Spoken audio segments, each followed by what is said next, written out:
Para os nossos antepassados, tudo o que estava para além do seu conhecimento era um mistério.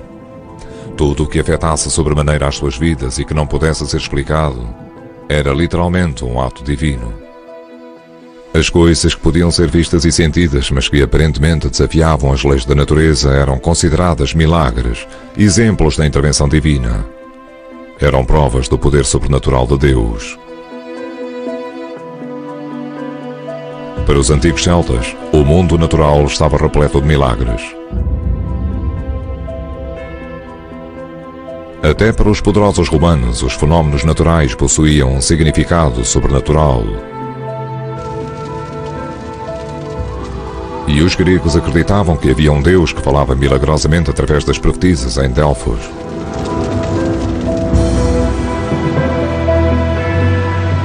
Atualmente, muitas pessoas acreditam que a ciência explica os milagres.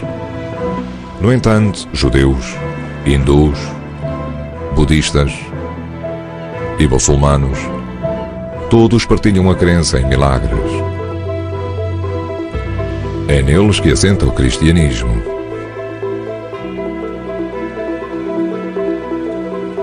Os milagres acontecem de todas as formas e feitios, desde os mais pequenos e pessoais, como a resposta a uma pressa ou uma inesperada bênção ou dádiva de Deus, até aos grandes e espetaculares, como a ressurreição de Jesus.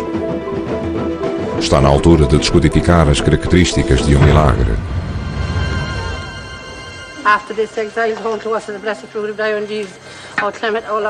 Será que ainda existem milagres no nosso tempo?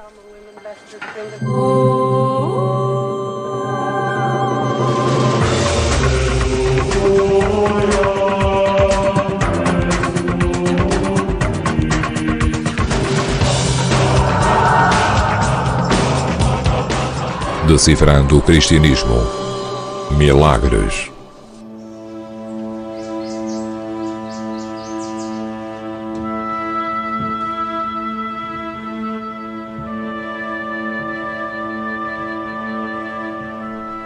Quando era criança e andava na escola, adorava as histórias sobre milagres.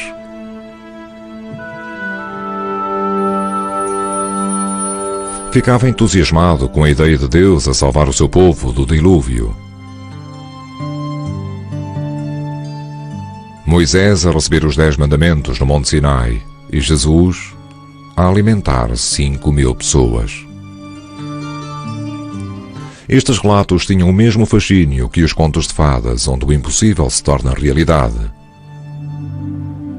Mais tarde, quando estudei teologia, aprendi que os milagres têm um lado sério, por vezes até perturbador, porque inspiram fé e as ramificações podem ser enormes.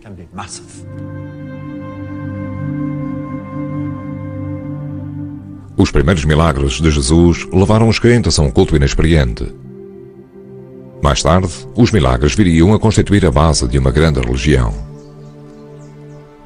Será que ainda as pessoas acreditam em milagres? Penso que um milagre é algo que acontece de uma forma totalmente inesperada, quando tudo está contra nós e de repente acaba por ficar bem. Um acontecimento inesperado. Acredito que as coisas podem acontecer por um bom motivo. Isso seria um milagre. É quando as coisas acontecem e não se percebe como nem porque é que terão acontecido. Sim, também acredito em milagres. Às vezes sou muito supersticioso. Para falar a verdade, penso que toda a gente traça o seu próprio destino.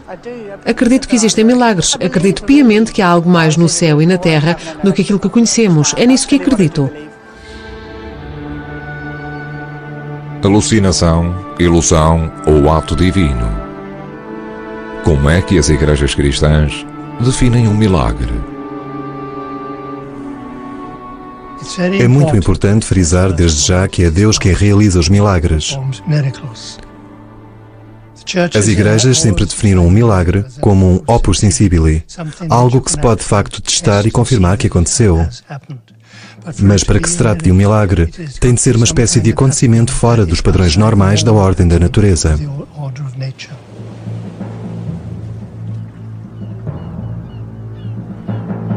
Se não tivesse acontecido um milagre aqui em Roma, na Ponte Milvia, em 312 d.C.,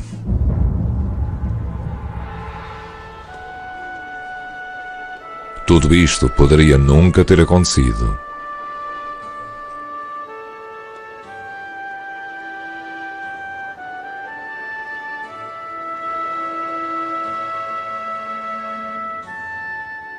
A instituição do cristianismo, todos estes tijolos, depósitos e arte gloriosa, surgiram de algo tão leve como o ar, e contudo suficientemente forte para mudar o mundo. Suficientemente forte para se falar disso ao longo dos séculos. Atualmente existem 2 bilhões de pessoas que se consideram cristãs.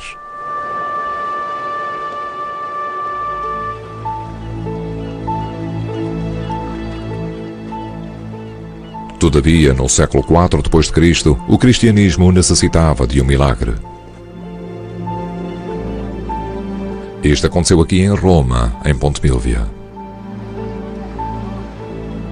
Os primeiros cristãos sobreviveram numa terra de ninguém no seio do Império Romano. A sua recusa em idolatrar os imperadores fez com que fossem apelidados de strana e illicita, estranhos e ilegais.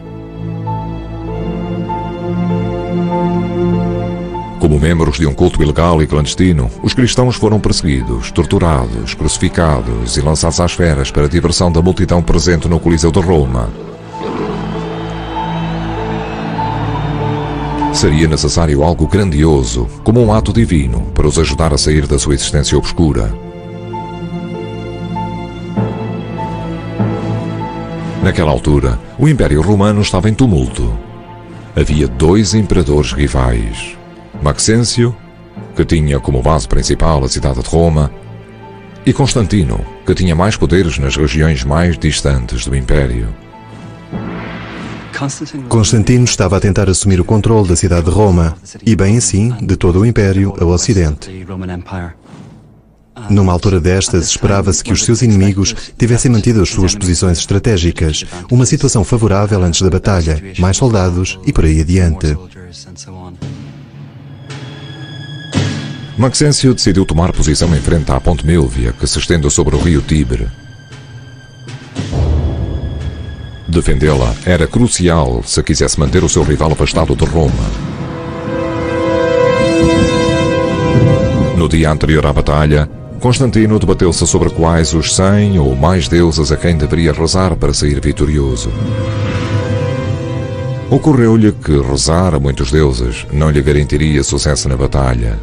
Lembrou-se que o seu pai tinha decidido rezar a um só Deus em tempo de crise e que recebera boas orientações.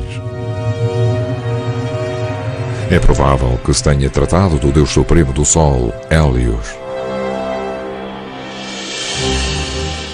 A orientação de Constantino surgiu na forma de 2 milagres de Jesus. O primeiro aconteceu à luz do dia. No seu livro A Vida de Constantino, escrito para glorificar o imperador, o historiador Eusébio conta a história tal como Constantino lhe a contou.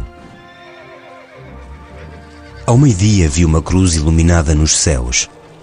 Continha a inscrição In hoc signo vinces. Sob este sinal vencerás.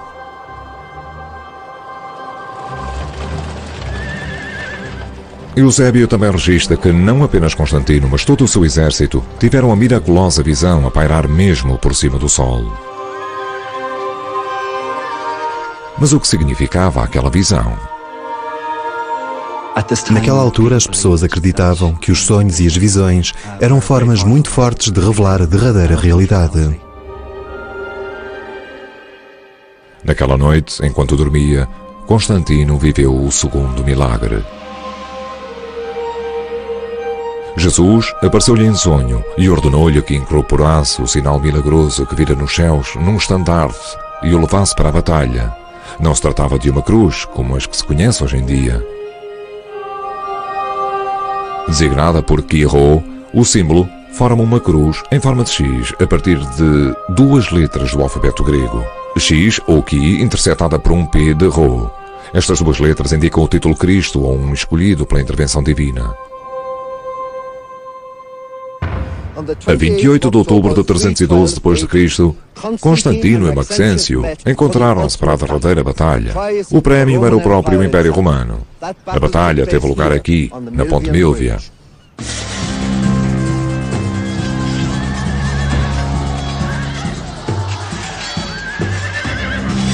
Com o estandarte do Chi-Rho, Constantino marchou para a batalha, entrando no território do seu rival. Quando os dois exércitos se enfrentaram, Constantino começou a fazer recuar o exército de Maxêncio para Roma. No entanto, havia apenas um caminho de fuga: a ponte Milvia.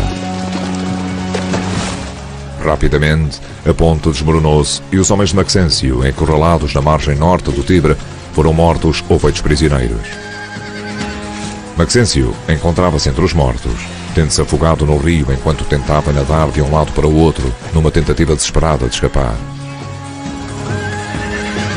O corpo de Maxêncio foi encontrado e a sua cabeça desfilou pela cidade durante a entrada de Constantino em Roma como prova da sua morte.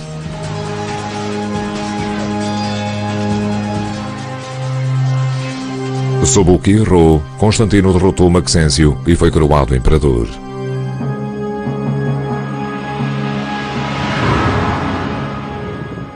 Este arco no Fórum Romano foi mandado construir por Maxêncio, mas celebra a vitória de Constantino.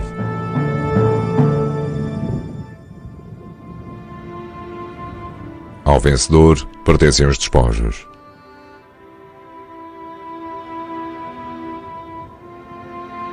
É também o vencedor que escreve a história. Mas o maior legado da batalha não foi escrito na pedra, mas sim em pergaminho.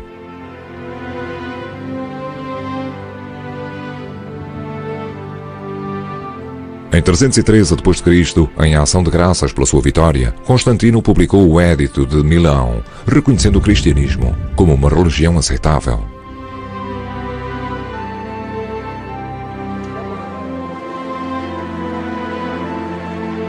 Chegava ao fim mais de um século de perseguições e os bens que tinham sido confiscados aos cristãos foram-lhes devolvidos.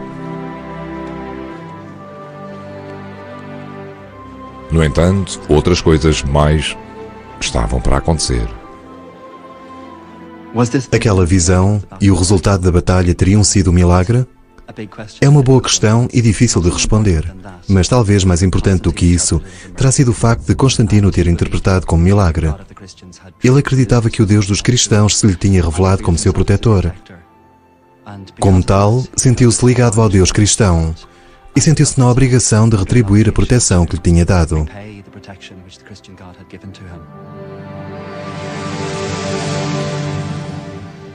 Devido à sua visão milagrosa, Constantino acreditava que Jesus o tinha ajudado a conquistar o controlo de Roma.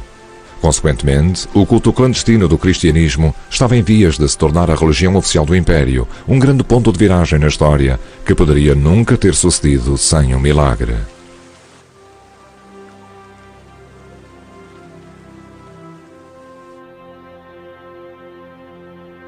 O Quirro tornou-se uma das imagens mais fortes do cristianismo inicial. Trata-se da cruz de um guerreiro para seguir o exemplo de Cristo de declarar guerra a qualquer forma de mal.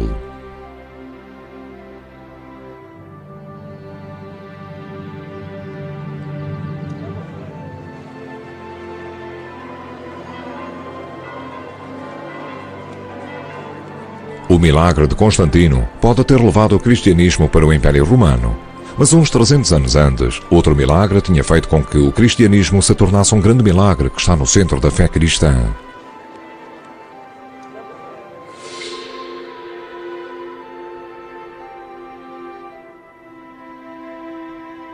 O milagre da ressurreição de Jesus.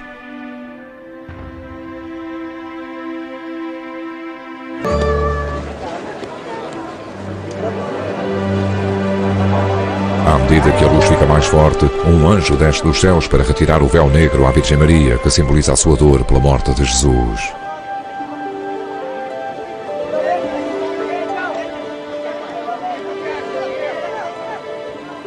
Jesus ressuscitado encontra-se finalmente com a sua pesarosa Mãe Maria e o mundo é renovado.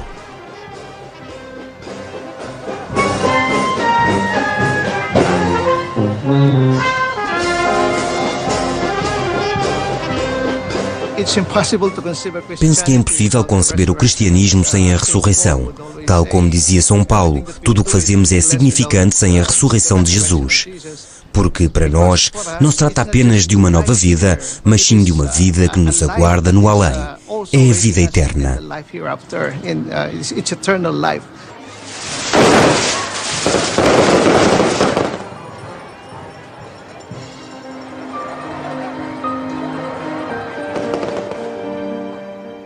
Judas, o causador da morte de Jesus, é destruído num ritual em que os velhos e novos celebram a ressurreição.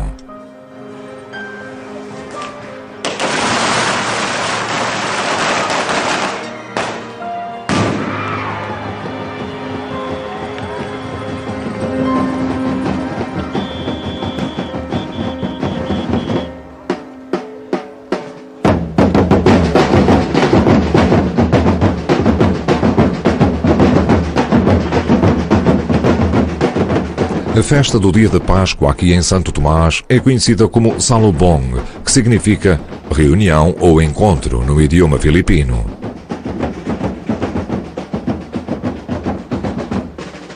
É não só a celebração do encontro de Jesus com a sua mãe após a ressurreição, como é também a reunião de toda a comunidade como testemunha.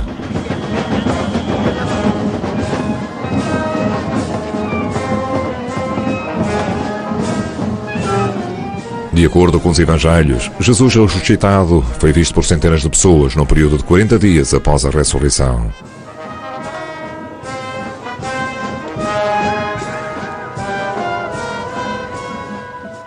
Foi um acontecimento público, tal como o milagre de Constantino na Ponte Milvia.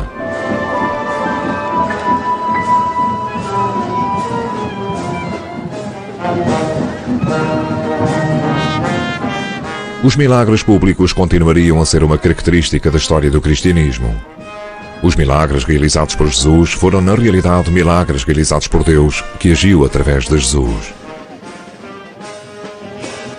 Todos os milagres vêm de Deus, mas Ele também é capaz de realizar estas maravilhas através de pessoas especiais, os santos.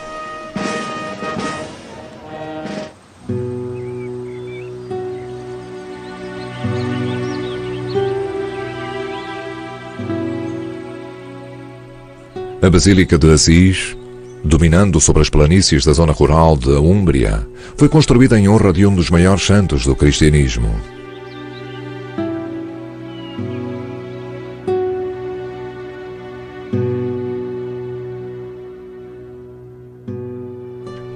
Assis é o local de nascimento de São Francisco, o fazedor de milagres.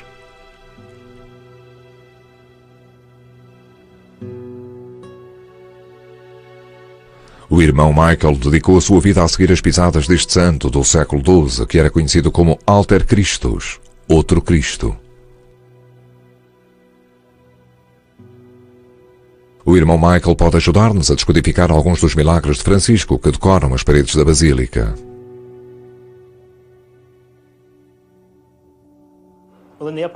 Na parte de cima da Basílica há 3 cenas de Francisco a interceder miraculosamente. A primeira cena mostra um homem deitado na cama. Este homem tinha sofrido uma emboscada que tinha sido preparada para outra pessoa. Ele estava no local errado, à hora errada, e foi espancado e deixado a morrer. Levaram o homem para casa e deitaram-no naquilo que se julga ser o seu leito de morte, mas ele apela a São Francisco para que o cure e o mantenha vivo. E de facto é isso que acontece a este homem. Depois de ser curado, acorda e as pessoas perguntam-lhe o que aconteceu e dizem que pensavam que ele estava morto, que o seu fim tinha chegado. Ele disse que tinha rezado a São Francisco e que este lhe tinha aparecido e que nesse momento tinha acontecido a cura. No entanto, tal como os milagres de cura de Jesus, os cristãos acreditam que os milagres de Francisco vão para além da cura física. Naquele tempo, os cristãos acreditavam que a existência de um pecado grave por ocasião da morte levava a que a alma recebesse a condenação eterna. Nesta cena, uma mulher morreu nessas condições, mas através da intercessão de Francisco volta a reviver o tempo suficiente para confessar o seu pecado. E o diabo não consegue o que pretende. Na época de Francisco, havia muitos pecados, tanto triviais como mortais, mas o maior pecado era a heresia. Ter uma opinião ou crença que contradissesse a Igreja implicava receber a maior das penas: ser queimado nesta vida e ser condenado na próxima.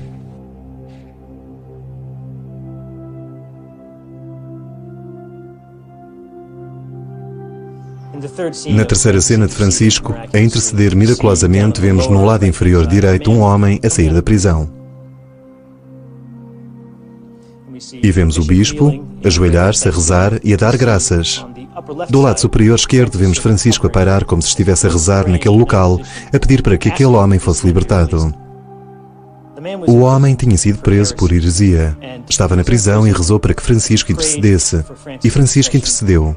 E o homem foi declarado inocente e pôde sair da prisão. Os milagres de São Francisco incluem tratamentos físicos, mas vão para além disso. Curam o coração e a alma.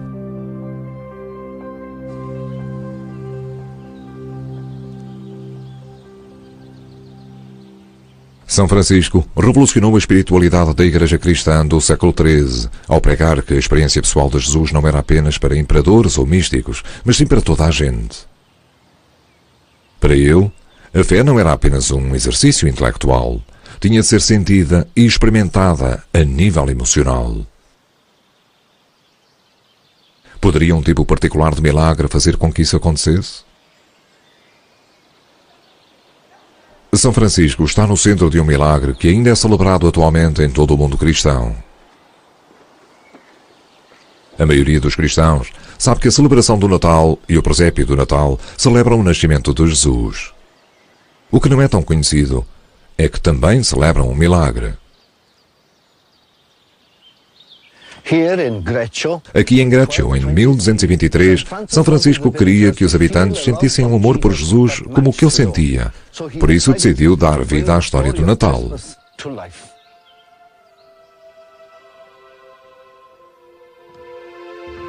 Cerca de 3 anos antes da morte de Francisco, ele esteve em Greccio e quis celebrar o Natal de uma forma especial.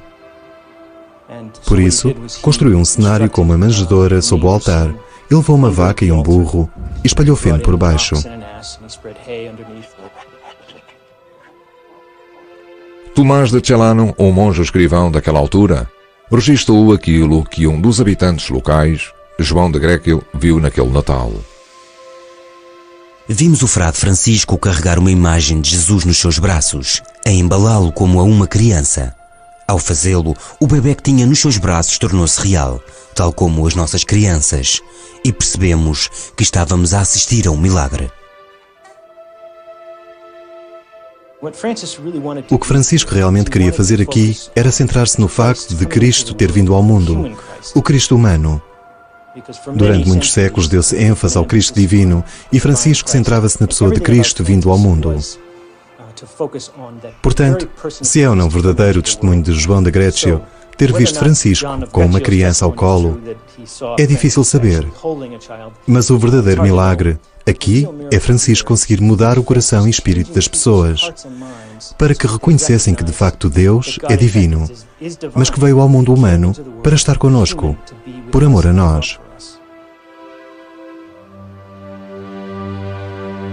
À semelhança de Jesus, Francisco ia muitas vezes para locais solitários rezar, como fez aqui em Eremo delle Carcere, perto de Assis. Um ano após o milagre em Greccio, Francisco experimentou uma espécie muito diferente de milagre. Enquanto rezava nas montanhas em Laverna, um serafim, um anjo de 6 asas, apareceu-lhe num raio de luz.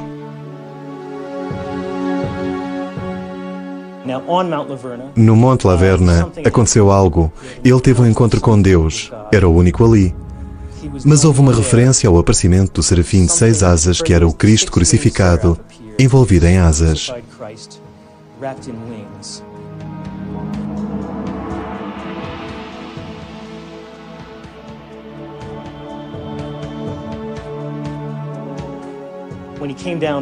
Quando ele desceu, vinha transformado, e a transformação foi ter recebido as chagas de Cristo nas mãos, nos pés e no lado. Sabemos que isto são estigmas. Francisco foi o primeiro santo a receber os estigmas. As chagas infligidas divinamente eram vistas como um sinal de Deus, por ele ter vivido à semelhança de Jesus. Esta foi talvez a forma consumada em que recebeu as chagas de Cristo na crucifixão e sofreu com estas chagas até ao dia da sua morte.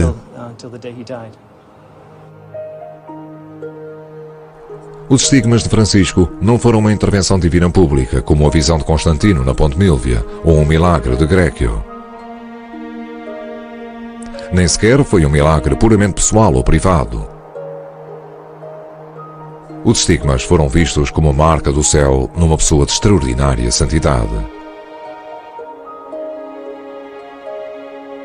Um sinal miraculoso de Deus a reconhecer a virtude exemplar de Francisco.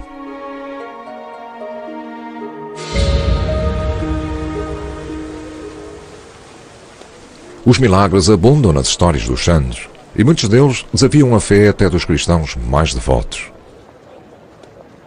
Atualmente, para serem reconhecidos pela Igreja Católica Romana, os milagres atribuídos aos santos têm de ser comprovados.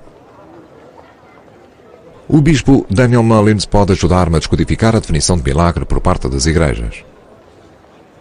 Nos anos 80, a Igreja criou um regulamento sobre o processo de canonização dos santos. Tem de ter início localmente. Alguém é nomeado localmente para recolher os factos conhecidos, aquilo que se pode saber sobre a vida, o exemplo e a influência de uma dada pessoa.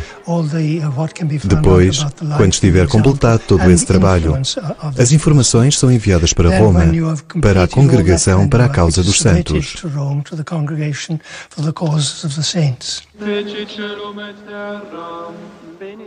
A partir de 1983, esta entidade do Vaticano passou a requerer um mínimo de 2 milagres comprováveis para que uma pessoa seja canonizada ou reconhecida pela Igreja Católica como um santo oficial.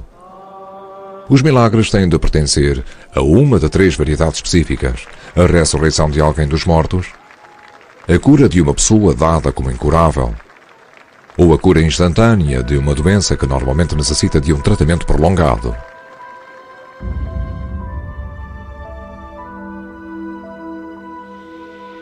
Espantosamente, a maior parte dos milagres envolveu curas físicas.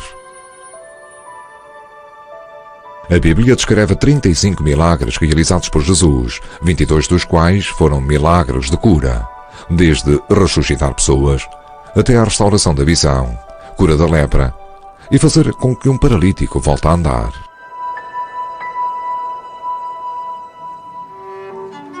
Os cristãos sempre acreditaram que podiam pedir a Deus um milagre. No entanto, desenvolveu-se a crença de que teriam maiores hipóteses se fosse um santo a pedir por eles.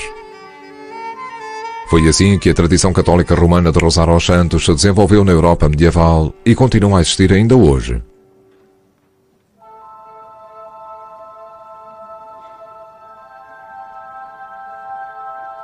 Santo António, por exemplo, é o santo padroeiro dos objetos perdidos. Por isso, se tiver perdido algo importante, pode contar-lhe o seu problema, pedir-lhe ajuda, e tal como um embaixador, ele pode levar o seu pedido até Deus, que pode ter mais tendência para escutar um santo do que um pecador.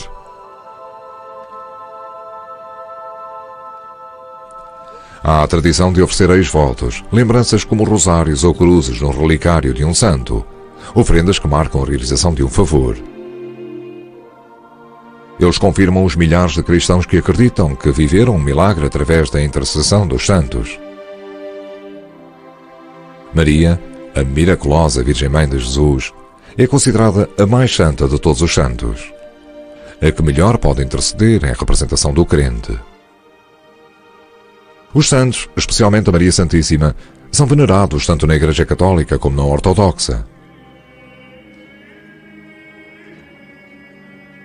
Na ortodoxia, em que os ícones não são só pinturas, mas sim representações místicas, existe uma tradição de milagres que estão a ser realizados por Deus através de ícones.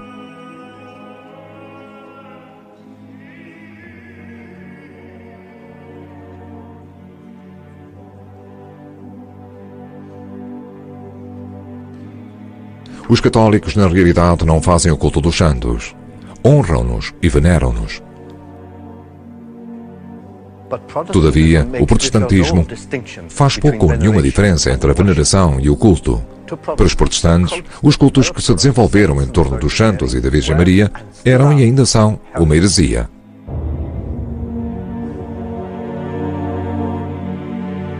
As imagens dos santos encorajam a idolatria. É o culto de objetos e não daquilo que eles representam. Esta é uma crença que o protestantismo partilha com o judaísmo e o islamismo.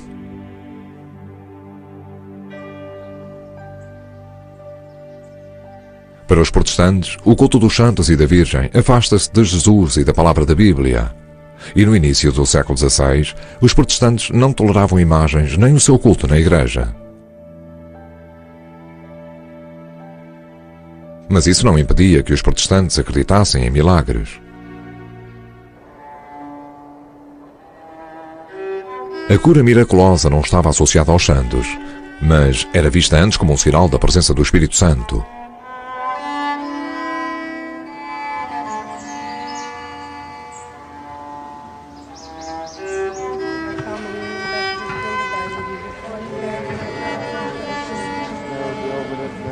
Além de menosprezar os poderes milagrosos dos santos, o protestantismo inicial também condenava a prática de peregrinação, de viajar até aos locais onde se acredita que aconteceram milagres.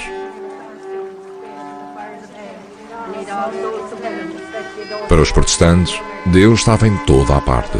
Era errado pensar que ele se poderia encontrar mais facilmente num lugar sagrado distante. No entanto, muitos peregrinos de todas as confissões religiosas acorrem aqui todos os anos para venerar a Santa Winifred, a jovem lenda do século VII que se diz ter sido decapitada por um condenador rejeitado e cuja cabeça foi miraculosamente devolvida ao corpo. Winifred, continua a história, tornou-se santa.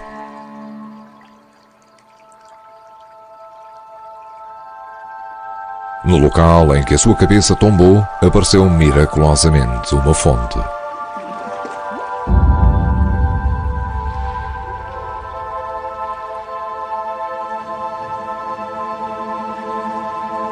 Mais de 60 mil pessoas vêm aqui todos os anos.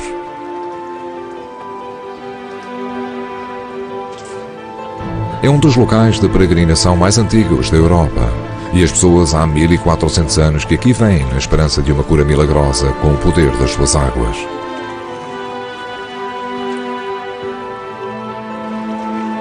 Aqui, onde dizem que o Winifred morreu e ressuscitou, os peregrinos doentes e com problemas banham-se nas águas do poço, na esperança de aliviarem o seu espírito, voltarem a ter saúde e reviverem a sua fé.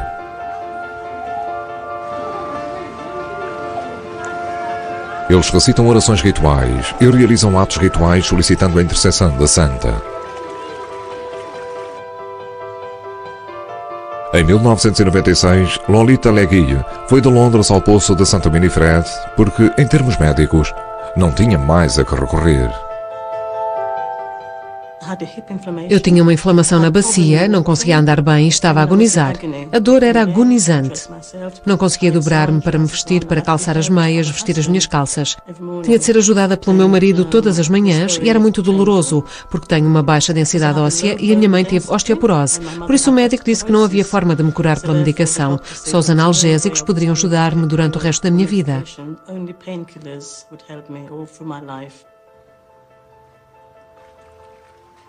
Quando entrei nas águas, curei-me imediatamente. Fiquei de pé na água, banhei-me nela, saí de lá e andei.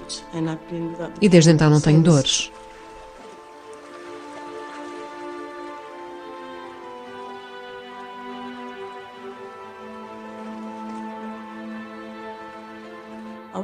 Voltei ao médico e ele estava à espera que eu lhe pedisse mais analgésicos, mas, obviamente, eu não precisava de mais. Já não tinha dores e ele disse que era impossível, que era um milagre alguém ser curado desta forma.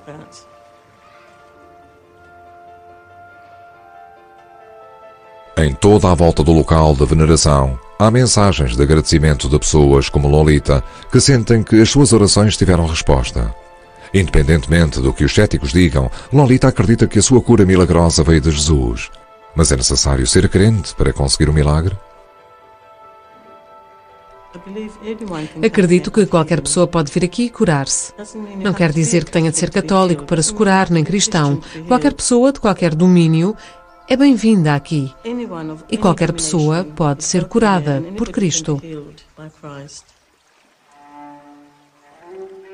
Commit my health into your hands, O Lord.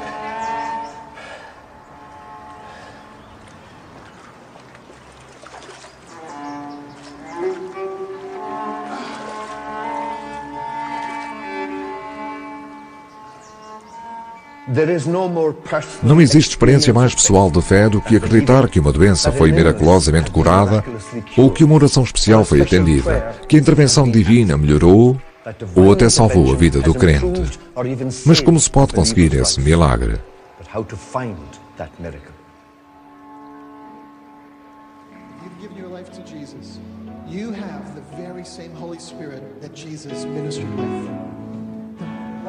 Hoje, muitos protestantes pentecostais oram diretamente a Deus por milagres ou dádivas do Espírito. Se a sua fé for suficientemente forte, eles acreditam que a cura e as bênçãos materiais podem ser concedidas por via divina.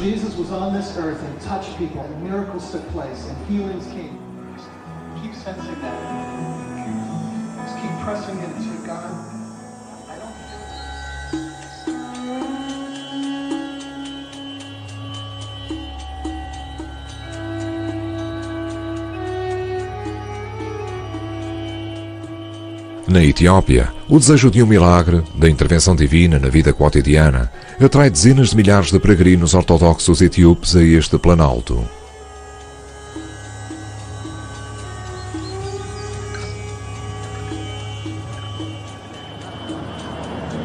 Duas vezes por ano, em julho e dezembro, famílias e indivíduos partem de todo o país para a cidade de Kulubi. A maioria leva comida e cabras por causa do leite. Os que estão em melhores condições levam animais para serem mortos como sacrifício, e a carne é dada aos pobres.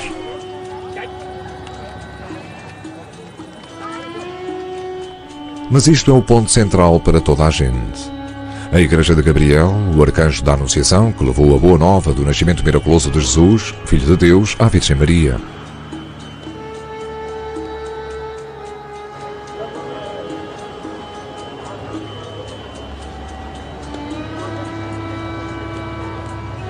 Por que é que eles resistem à longa caminhada, ao desconforto da viagem de autocarro?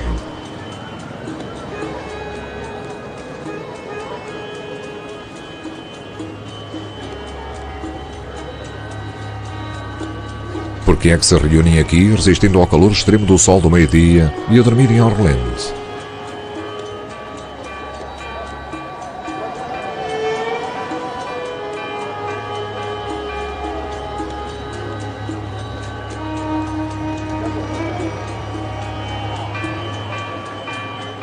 O que os leva a passar pelo corredor de pedintes até à igreja na colina? Muitos vêm por causa de um milagre, ou para pedir um milagre ou para agradecerem pelo que já receberam. Acorrem a este local porque ele nasceu de um milagre. Na Etiópia, acredita-se que no século XVII, o arcanjo Gabriel levou a Arca da Aliança da cidade de Aksum para Kulubi. Este é um dos eventos miraculosos celebrados por estes peregrinos.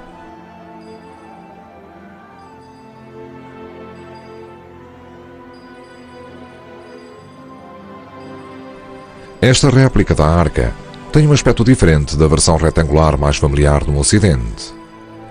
Também contém cópias das tábuas dos 10 mandamentos, entregues por Deus a Moisés.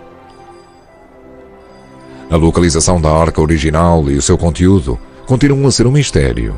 A réplica transportada na cerimónia da procissão à volta da igreja representa os poderes milagrosos ainda associados à arca e a este lugar. Na Etiópia, Gabriel é o arcanjo da Anunciação, mas é também um santo padroeiro que zela pelas casas e igrejas.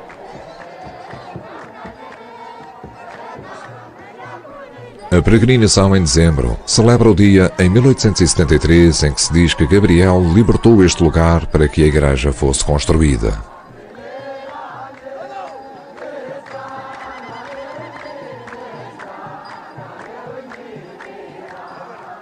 A peregrinação de julho celebra a reunião da igreja, um tempo auspicioso para pedir milagres.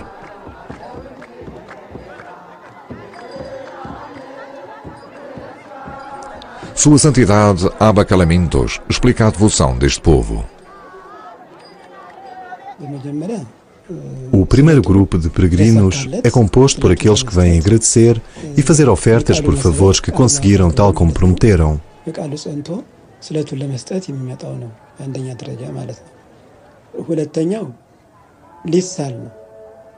O segundo grupo de pessoas vem aqui rezar e pedir aquilo de que necessitam. Os seres humanos estão sempre com problemas. Sabem que há coisas que é necessário fazer ou resolver por si. No entanto, nem tudo pode ser feito ou resolvido. Por isso, como resultado, esses peregrinos vêm aqui rezar. Por favor, faça isto por mim e irei apresentar uma oferenda.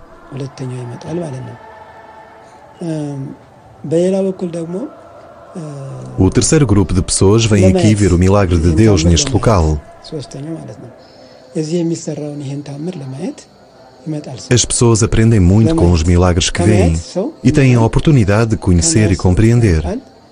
Portanto, no futuro, isso ajudará as pessoas a acreditarem que vão conseguir aquilo que pediram e pelo qual rezaram.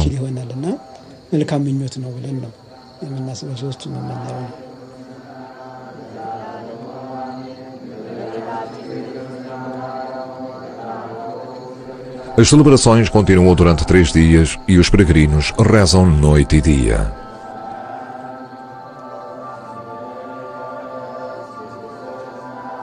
O maior milagre realizado em Colubi está no centro da história de Gabriel.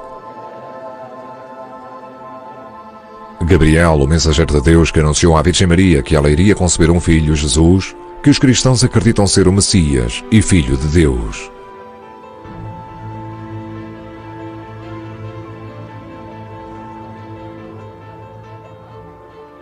As mulheres vão rezar pelo milagre da Conceição. E todos os anos, aquelas que acreditam ter concebido através da intercessão do Arcanjo Gabriel vão agradecer e batizar os seus filhos no lugar que acreditam ter poderes.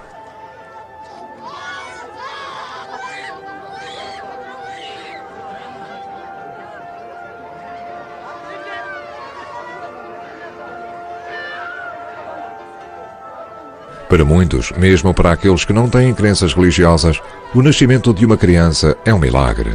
E para aqueles que rezaram por um filho e viram as suas preces atendidas, o milagre é ainda maior.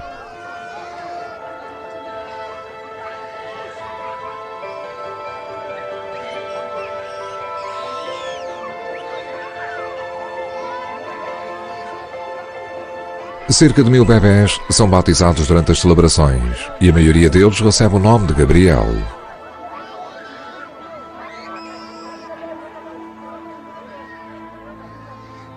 O nascimento destes bebés é considerado milagroso pelas suas mães. Um eco do nascimento milagroso de Jesus, o Filho de Deus, nascido de uma mãe virgem.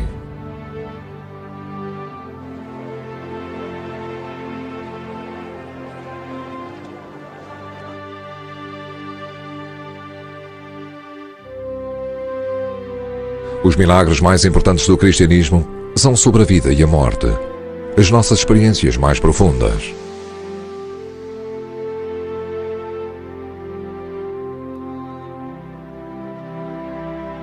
Tudo começa com o milagre do nascimento e gira em torno do milagre da ressurreição.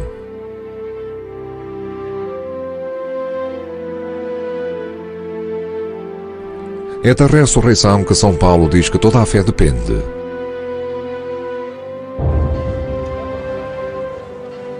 Ela comunica a mensagem mais forte do cristianismo, do milagre público.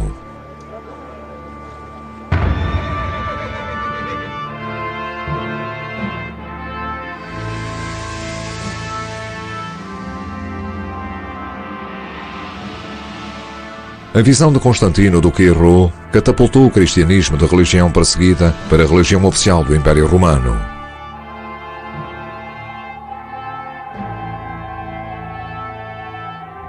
Os milagres públicos, como o da visão de Constantino na Ponte Milvia,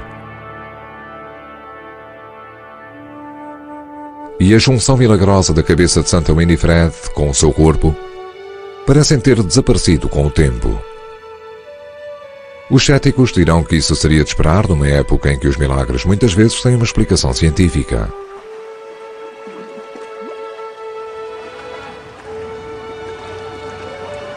Mas a crença na real possibilidade de milagres pessoais, bênçãos, curas e outras dádivas de Deus não desvaneceu ao longo dos séculos.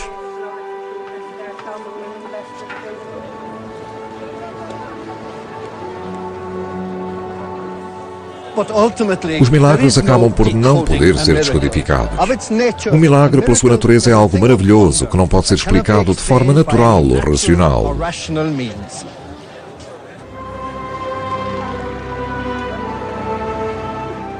Para os cristãos que dão um salto de fé para acreditarem em milagres, há uma ligação ao milagre tão antiga como a espécie humana. O sentido de que Deus não só existe, como está diretamente envolvido na vida do crente.